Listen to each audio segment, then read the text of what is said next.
అప్పుడు ఇప్పుడు నారా లోకేష్ చెప్పిన మాటలను సింక్ చేసుకుని గమనిస్తే ఆయన ప్రమోషన్ కోసం ఆలోచిస్తున్నట్టు ఎవరికైనా ఇట్టే అర్థమైపోతుంది. పైగా లోకేష్కు ప్రమోషన్ ఇవ్వడాన్ని చంద్రబాబు నాయుడు చాలా రకాలుగా సబబైన చర్యగా ప్రజల ఎదుట నిరూపించగలరు కూడా. ఇంతకు అది ఏం ప్రమోషన్ అనుకుంటున్నారు కదా. పార్టీ నాయకులు కొందరు ఇటీవల కాలంలో కాస్త అతి చేసి లోకేష్ దృష్టిలో పడడానికి ఆయన్ను తక్షణం డిప్యూటీ ముఖ్యమంత్రి చేయాలంటూ ఒక కొత్త డిమాండ్ తెరపైకి తెచ్చిన సంగతి అందరికీ తెలుసు. అయితే అలాంటి నాయకులు కొందరు ఈ విషయంలో పార్టీ నియమావళిని అతిక్రమించి మాట్లాడుతున్నట్టుగా పార్టీ రాష్ట్ర అధ్యక్షుడు పల్లా శ్రీనివాసరావు అన్నారు కదా. అందరికీ నారా లోకేష్ కూడా డిప్యూటీ ముఖ్యమంత్రి పదవి కట్టబెట్టి పవన్ కళ్యాణ్తో సమాన స్థాయిలో ఎప్పుడెప్పుడు గౌరవం దక్కుతుందా అని ఎదురుచూస్తున్నారు. అందరి ఆలోచనలను అటువైపు డైవర్ట్ చేసి నారా లోకేష్ మాత్రం తెలుగుదేశం పార్టీ జాతీయ అధ్యక్షుడిగా లేదా వర్కింగ్ ప్రెసిడెంట్గా పగ్గాలు స్వీకరించబోతున్నట్టు సంకేతాలు కనిపిస్తున్నాయి. కోర్టు పని మీద విశాఖ వెళ్ళినప్పుడు నారా లోకేష్ మీడియాతో మాట్లాడుతూ చెప్పిన మాటలు ఇందుకు నిదర్శనంగా కనిపిస్తున్నాయి. ఆయన మాట్లాడుతూ ఒక వ్యక్తి ఒక పదవిలో 3 విడతలకు మించి ఉండకూడదనే వ్యక్తిగత అభిప్రాయం వెల్లడించారు. ఈసారి పార్టీ ప్రధాన కార్యదర్శిగా ఉండకూడదని భావిస్తున్నట్లుగా కూడా చెప్పారు. ఈ మాటలను చాలా లోతుగా గమనించాల్సిన అవసరం ఉంది. నిజానికి నారా లోకేష్ కొంతకాలంగా ఇలాంటి అభిప్రాయాన్ని వెల్లడిస్తున్నారు. గతంలో ఒక వ్యక్తి పదవిలో 2 సార్లకు మించి ఉండకూడదని అన్నారు. 2 సార్లు ఒక పదవిలో చేసిన తర్వాత పక్కకు తప్పుకొని కొత్త వారికి అవకాశం ఇవ్వాలని, తద్వారా యువ నాయకత్వం మెరుగైన అవకాశాలు దక్కుతాయని అన్నారు. అలాగే ఒక పదవిలో 2 సార్లు చేసిన వారు పై పదవులకు వెళ్లాలని కూడా సెలవిచ్చారు. అప్పటి మాటలను ఇప్పటి మాటలను సమన్వయం చేసుకుంటే అప్పటికే పార్టీ ప్రధాన కార్యదర్శి హోదాలో నారా లోకేష్ చేశారు. ఇప్పుడు ఈసారి ఆ పదవి వద్దని కోరుకుంటున్నట్టుగా చెప్పారు. అంటే పై పదవికి వెళ్లాలని ఆశిస్తున్నట్టుగా అర్థం చేసుకోవాలి. తెలుగుదేశం పార్టీ వర్కింగ్ ప్రెసిడెంట్గా కొత్త పదవిని సృష్టించి దానిని నారా లోకేష్కు కట్టబెట్టే అవకాశం ఉందని పలువురు విశ్లేషిస్తున్నారు. పార్టీ పెత్తనం మొత్తం కొడుకు చేతిలో పెట్టేసి తాను కేవలం పర్యవేక్షణ బాధ్యతను మాత్రమే చూడడానికి ఇలాంటి వర్కింగ్ ప్రెసిడెంట్ పదవిని తెలంగాణలో కేసీఆర్ ఒక మార్గంలాగా క్రియేట్ చేసి పెట్టారు. అదే బాటలో చంద్రబాబు కూడా నారా లోకేష్ని ఈ ఏడాదిలో వర్కింగ్ ప్రెసిడెంట్ చేయవచ్చనే అంచనాలు ఉన్నాయి.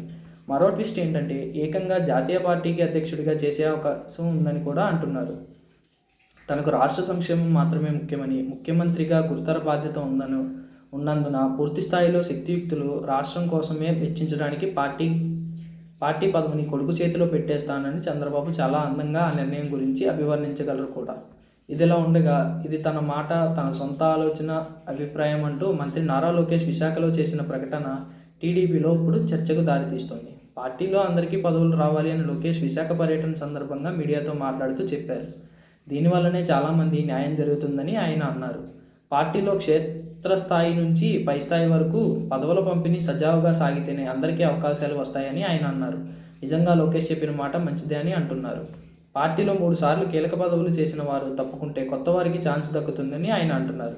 దీని మీద ఒక విధానం పార్టీలో ఉండాలని ఆయన అంటున్నారు. లోకేష్ అంతటితో ఆగలేదు. తాను టీడీపీ జాతీయ ప్రధాన కార్యదర్శి పదవి నుంచి తప్పుకుంటానని సంచలన ప్రకటన చేశారు. తాను ఆ పదవిని మళ్ళీ తీసుకోను అని ఆయన అన్నారు. ఇక లోకేష్ చెప్పిన దాని ప్రకారం చూస్తే పార్టీలో చాలా మార్పులకు ఇది నాంది పలకబోతోందని అంటున్నారు. ఎలా అంటే టీడీపీలో పొలిట్ బ్యూరో మెంబర్స్ చాలామంది ఉన్నారు. వారంతా పార్టీ పుట్టిన దగ్గర నుంచి ఉన్నారు. ఒకసారి ఆ లిస్ట్ని కనుక చూస్తే అయ్యన్న పాత్రుడు, యనమల రామకృష్ణుడు, అశోక్ గజపతిరాజు, కమిడి కళా వెంకట్రావు, కేఈ కృష్ణమూర్తి, నిమ్మకాయల చినరాజప్ప, సోమిరెడ్డి చంద్రమోహన్ రెడ్డి, గోరంట్ల బుచ్చయ్య చౌదరి, కాల్వ శ్రీనివాసులు ఇలా చాలామంది కనిపిస్తారు. టీడీపీకి అత్యున్నత స్థాయి విధాన నిర్ణయ కమిటీగా పొలిట్ బ్యూరో వ్యవస్థ ఉంది. పార్టీ ఏ నిర్ణయం తీసుకోవాలన్నా ఇక్కడి నుంచే తీసుకుంటారు. మొత్తం 25 మంది దాకా ఎక్స్ అఫిషియో మెంబర్స్తో కలుపుకొని ఈ కమిటీ పనిచేస్తుంది. అదేవిధంగా టీడీపీ జాతీయ కార్యవర్గంలో చూసుకుంటే అధినేత చంద్రబాబుని మినహాయిస్తే లోకేష్ అనేక సార్లు జాతీయ ప్రధాన కార్యదర్శిగా ఉన్నారు. అలాగే జాతీయ కార్యదర్శి, ఉపాధ్యక్షుడు వంటి పదవులు ఉన్నాయి. రాష్ట్ర కమిటీలతో ఇదే తరహాలో పదవులు ఉన్నాయి. వీటిలో చాలామంది పదే కొనసాగుతున్నారు. దానిని మార్చాలని నారా లోకేష్ అంటున్నారు. తనతోనే ఆ సంస్కరణ జరగాలని ఆయన ఆశిస్తున్నారు. ఈ నేపథ్యంలో ఆయన విశాఖలో చేసిన ఈ ప్రకటనతో టీడీపీలో చర్చ సాగుతోంది. అయితే లోకేష్ ఇది తన సొంత అభిప్రాయం అని అన్నారు. పార్టీలో ఉన్న పెద్దలు అంతా చర్చించి దీని మీద నిర్ణయం తీసుకోవాలని ఆయన అన్నారు. ఇదిలా ఉంటే లోకేష్ అన్నారు అంటే అది పార్టీ ఖచ్చితంగా చర్చిస్తుంది. ఆ దిశగా కనుక నిర్ణయం తీసుకుంటే మాత్రం సీనియర్ నేతలు అంతా తప్పుకోవాల్సి ఉంటుందని అంటున్నారు. అయితే పార్టీకి కొత్త నీరు అవసరం అయినప్పుడు పాతవారు కొన్ని సందర్భాల్లో త్యాగం చేయాల్సిందే అని అంటున్నారు. సో ఇప్పుడు టీడీపీలో అదే జరగబోతుందా అనేది చర్చగా మారింది.